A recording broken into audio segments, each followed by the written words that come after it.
The honourable member for Lyons. Thank you, Mr Speaker. My question is to the Prime Minister. Will the Prime Minister advise whether it is the intention of the government to ensure that the living standards of Australian workers will continue to be protected under the Industrial Relations Act? The Honourable Prime Minister. Mr Speaker, the government believes that in a civilised and successful country there must be genuine minimum safety net conditions for Australian workers. We'll maintain those provisions. We've introduced them. We'll maintain them.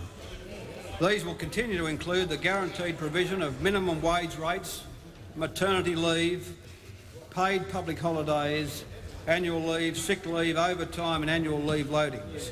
Now, Mr Speaker, I think that gives us cause for some genuine comparison with the opposition. Because the member for O'Connor has been warned. I'm not sure if you are on an early plane, but you will be. Spokesman was out there a week or so ago with a smokescreen saying that theirs will be now an evolutionary policy. In other words, incrementalism was the word he used. In other words, don't be alarmed. We're not going to bang you over the head like we promised with Jobs Back. We're just going to have a nice, soft, cuddly, incremental policy. But when Dr Hewson tendered his resignation to the House the other day, the Leader of the Opposition said in response there had been changes of substance in Australia, and he pointed to tariffs and protection and financial deregulation, but he said the other great reform left undone is the labour market. So in other words, 2 days ago, the great reform left undone is the labour market. A week earlier, it's going to be creeping incrementalism. It's going to be evolutionary changes. It used to be the wolf in wolf's clothing, now it's the wolf in sheep's clothing. Same policy, different camouflage. Same policy, different camouflage. Now, Mr Speaker, let me make these points about the comparison between the government and the opposition. The Howard-Reith policy removes, as a minimum at least, overtime and annual leave loadings. We know this because the member for Flinders told us on Meet the Press recently, Jobs Back is the thrust of coalition policy, he said. He also said this in a speech to the Australian Chamber of Commerce and Industry last week. Our Jobs Back policy remains intact. Let's get this on the record. Our Jobs Back policy, he said, remains intact. So nothing has changed except the camouflage. So, Mr Speaker, the opposition refused to acknowledge that the area of great exposure to Australian workers is the turnover in the labour market. In the year ending February 1994, for example, 1.6 million people changed jobs or employers. Now, that's in the labour market of 8 million. 1.6 million changed their job. This is 20% of the labour force in 1 year. 130,000 new positions a month or 4,000 a day. In other words, Mr Speaker, that constant change in the labour market would mean that those people, when they line up to protect their minimums or to maintain, for instance, their annual leave loading or their overtime, they'd find that they're unable to secure it. For instance, let me give you an example. A new typical part-time nurse working 20 hours each weekend would have her pay lowered by $114.80 per weekend. A new person as a transport worker or driver on 12 hours overtime each week would have their pay lowered by $113.35 a week.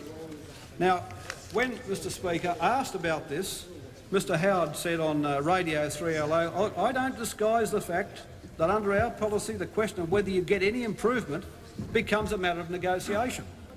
No, so, Mr Speaker, in other words, I'm, as always, being virtuous. I'm not going to hide the fact that you're going to take a big pay cut here, but I'm not going to say it explicitly. He just says, I'm not going to hide the fact that whether you get an improvement becomes a matter of negotiation. Now, so, Mr Speaker, Mr Speaker, that at the National Press Club, in February 1993. No, we're just pinning you down, trying to put a shufti over us, a sneaky one over us. At the National Press Club in February 1993. The member for Mitchell.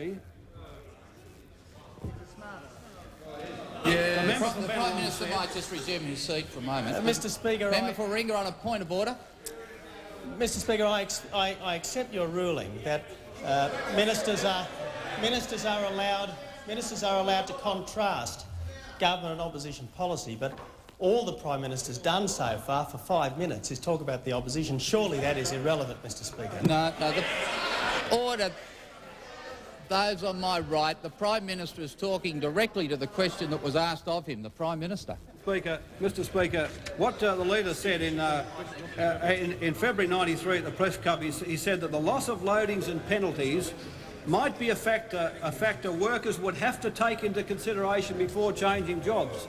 In other words, there's a sudden death. If you lose your job and you take a new one, you lose the option of being able to secure these under minimums. You're back to individual wage contract, the master and servant provisions of the common law, and then you're left in the position that formally the overtime you're paid or the annual leave loading you're paid goes. Now, Mr Speaker, we often hear the Leader of the Opposition talking about families.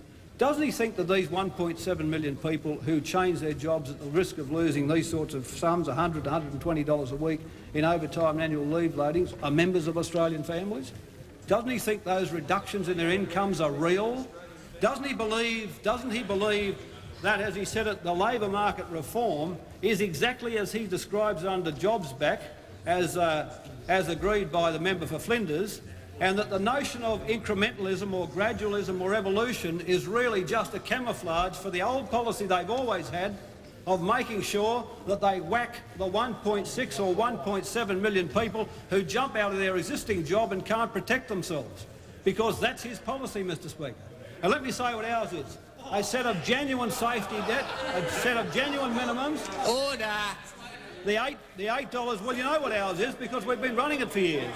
The $8 a week safety net, which is coming through now, and the protection for these things like overtime and annual leave loadings and these other issues of minimum. So, Mr Speaker, let's just note the point that when the member for Bennelong, the Leader of the Opposition, said in response to Dr Hewson's departure the other day that the labour market was still the area, as he put it, of great reform, what he and the member for Flinders mean is whacking people on low incomes and knocking $100 to $120 a week off them. That's what it means. That's what it means. That's what it means. So, Mr Speaker, at least we can cut through all the sort of hocus pocus and all the fuzz and all the warm inner glow and all of the wool and all the fluffiness. It's the same old fight back, jobs back policy which the member for Flinders recorded it was on Meet the Press last week. So again, there is a stark difference.